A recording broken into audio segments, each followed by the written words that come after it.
이러므로 예루살렘에서 이 백성을 다스리는 너희 오만한 자여, 여호와의 말씀을 들을지어다. 너희가 말하기를 우리는 사망과 언약을 하였고 수월과 맹약하였은즉 넘치는 재앙이 밀려올지라도 우리에게 미치지 못하리니 우리는 거짓을 피난처로 삼았고 허위 아래에 우리를 숨겼음이라 하는도다.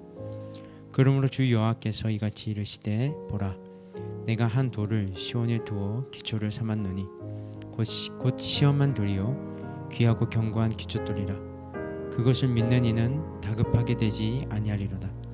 나는 정의를 측량줄로 삼고 공의를 저울추로 삼으니 우박이 거짓의 피난처를 소탕하며 물이 그 숨는 곳에 넘칠 것인즉 너희가 사망과 더불어 세운 언약이 패하며 수월과 더불어 맺은 맹약이 서지 못하며 넘치는 재앙이 밀려올 때에 너희가 그것에게 밟힘을 당할 것이라.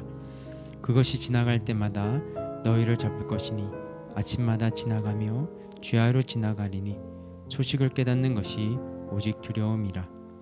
침상이 짧아서 능히 몸을 펴지 못하며 이불이 좁아서 능히 몸을 싸지 못함 같으리라 하셨느니라. 대저 여호와께서 브라심 산에서와 같이 일어나시며 기브온 골짜기에서와 같이 진노하사 자기의 일을 행하시리니 그의 일이 비상할 것이며 자기의 사역을 이루시리니 그의 사역이 기이할 것임이라. 그러므로 너희는 오만한 자가 되지 말라. 너희 결박이 단단해질까 하노라. 대저 저 온 땅을 멸망시키기로 작정하신 것을 내가 만군의 주 여호와께로부터 들었으니라. 너희는 귀를 기울여 내 목소리를 들으라. 자세히 내 말을 들으라. 파종하려고 가는 자가 어찌 쉬지 않고 갈기만 하겠느냐. 자기 땅을 개간하며 고르게만 하겠느냐. 지면을 이미 평평히 하였으면 소의 양을 뿌리며 대회 양을 뿌리며 소맥을 줄줄이 심으며 대맥을 정한 곳에 심으며 귀리를 그가에 심지 아니하겠느냐. 이는 그의 하나님이 그에게 적당한 방법을 보이사 가르치셨음이며 소의 양은 도리깨로 떨지 아니하며 대회 양에는 수레바퀴를 굴리지 아니하고 소의 양은 작대기로 떨고 대회 양은 막대기로 떨며 곡식은 부수는가 아니라 늘 떨기만 하지 아니하고 그것에 수레바퀴를 굴리고 그것을 말굽으로 밟게 할지라도 부수지는 아니하나니 이도 만군의 여호와께로부터 난 것이라. 그의 경영은 기묘하며 지혜는 광대하니라. 아멘.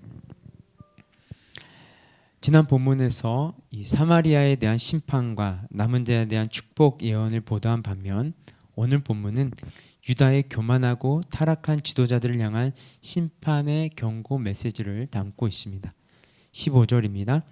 너희가 말하기를 우리는 사망과 언약하였고 수월과 맹약하였은즉 넘치는 재앙이 밀려올지라도 우리에게 미치지 못하리니 우리는 거짓을 우리의 피난처로 삼았고 허위 아래에 우리를 숨겼음이라 하는도다. 여기서 넘치는 재앙이란 표현은 하나님께서 남유다에 경고하신 적이 있는 아수르의 침공을 지칭합니다. 그리고 사망과 언약하셨고 수월과 맹약하였다는 말을 히스기야 시대의 유다의 지도자들이 애굽을 의지하여 아수르의 침공으로부터 유다를 지키려 한 것을 말합니다. 당시 아수르는 근동의 새로운 광대국이었지만 애굽은 근동의 전통적인 강국이었습니다. 그래서 당시 사람들은 애굽만큼은 충분히 아수르를 상대할 수 있을 것이라고 생각했습니다.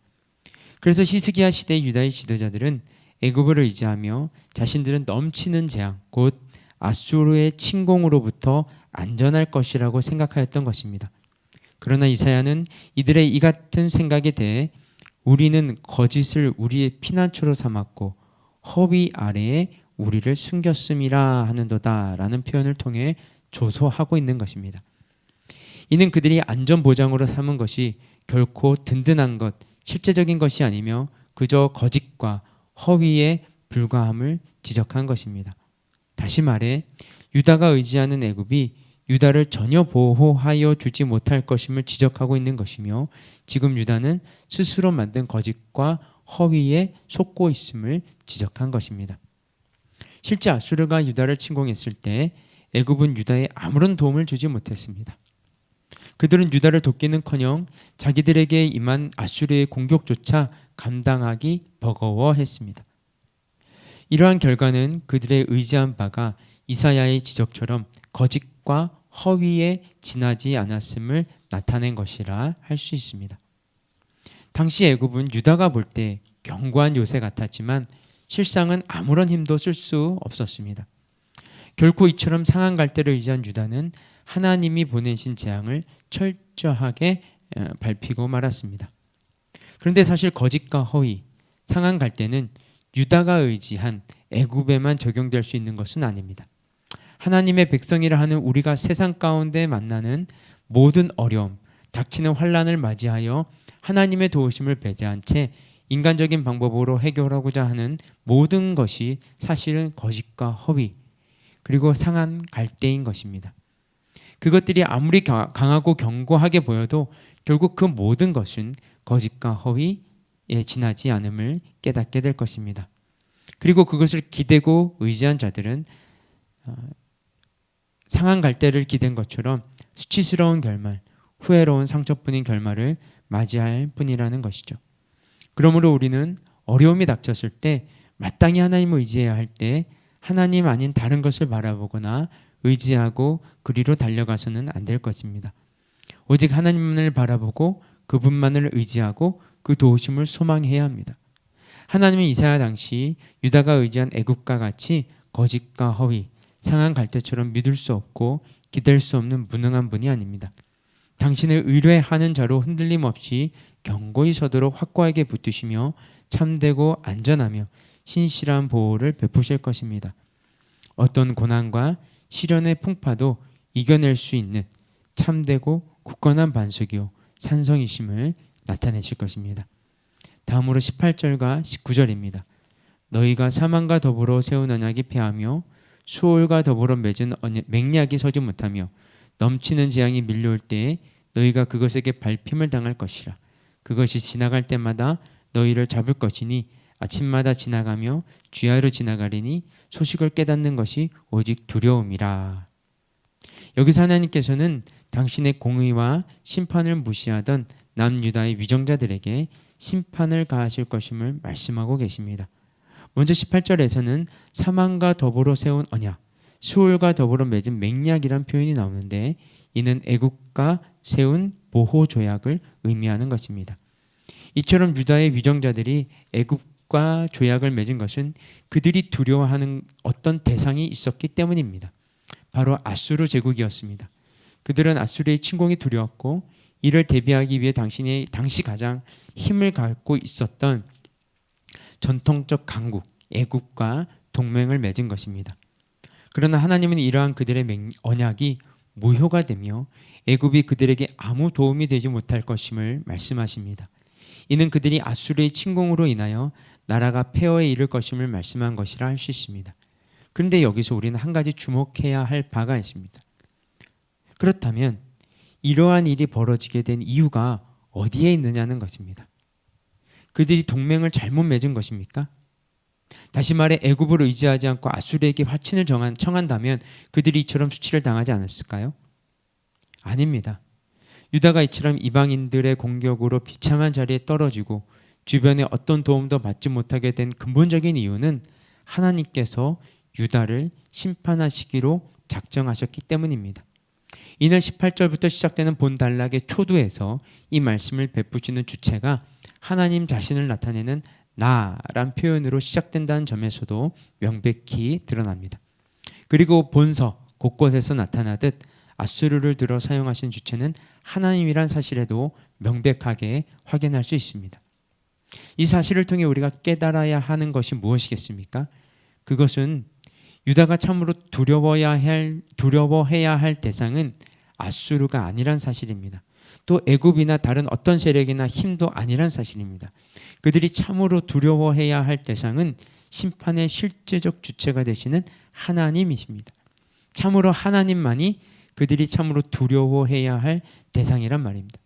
만약 네가 회초리에 맞고 있다면 그가 두려워해야 할 대상은 회초리가 아니라 매질하는 대상이든 진정으로 오늘 말씀에서 심판의 매를 맞는 유다가 참으로 두려워해야 할 대상, 참으로 마음에 두어야 할 대상은 심판을 가하시는 하나님이란 뜻입니다. 그리고 사실 유다가 하나님을 두려워하며 그분 앞에서 자신들의 행위와 삶을 바르게 세워갔더라면 주변에 아무리 강한 세력이나 권세라도 두려워할 필요가 없었을 것입니다. 이러한 사실은 오늘날 우리들 성도들 역시 잊지 말아야 할 바가 아닐 수 없습니다. 여러분, 우리는 성도로 이 세상을 살아가지만 동시에 여러 가지 것들을 두려워합니다. 물질 문제, 미래의 불확실함, 우리를 괴롭게 하는 이들, 자녀의 장래, 자신의 건강 문제 등 사실 두려워해야 할 것들을 계수하면 이루 헤아릴 수 없을 만큼 많습니다. 그러나 여러분, 우리는 성도이면서 가장 먼저 두려워해야 할 하나님을 망각하기 쉽습니다.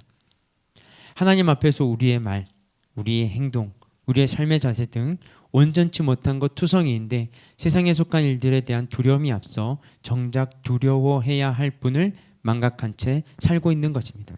그렇다면 여러분들은 어떻습니까?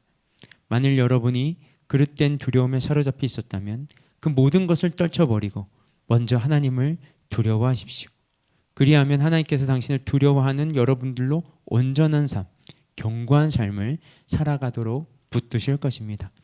여러분, 우리는 흔히 세상이 점점 부패해져 가고 있으며 점점 더 악해져 가고 있다고 지적하는 말을 들을 수 있습니다. 그러나 실상 세상의 부패함과 어두움은 교회의 부패와 타락과 비례한다고 할 수 있습니다. 교회가 그만큼 빛과 소금의 역할을 성실하게 수행하지 않았으며 성도들이 자기 삶의 영역에서 하나님의 백성된 삶을 살지 않았기 때문에 이 같은 결과가 빚어진 것입니다. 여러분은 여러분이 처한 것에서 어떤 자세에서 살아가고 계십니까? 여러분마저 세상에 동화되어 부패와 타락에 빠져든다면 세상은 아무런 소망도 없이 하나님의 심판의 나락에 떨어지고 말 것입니다. 그러므로 여러분은 하나님 앞에서 세상을 거룩으로 중보해야 할 왕 같은 제사장 같은 여러분의 복된 신분과 정체성을 잊지 마시기 바랍니다. 우리 함께 기도하겠습니다.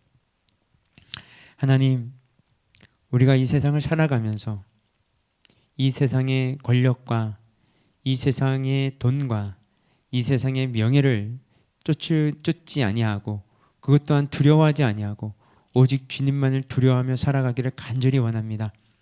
세상 풍파가 밀려올 때 그 풍파 뒤에 있는 그런 세력들을 우리가 두려워하는 것이 아니라 오직 그것으로 인하여 극복해내시고 이겨내실 하나님을 두려워하며 살아가게 하여 주시옵소서. 그리하여 이 삶이 하나님께 온전히 붙들린 삶, 하나님께 온전히 드려진 삶이 될 수 있도록 주님 축복하여 주시옵소서. 이 모든 말씀 예수 그리스도의 이름으로 기도드렸습니다. 아멘. 우리 계속해서 개인 기도 제목 가지고 기도하며 나아가도록 하겠습니다.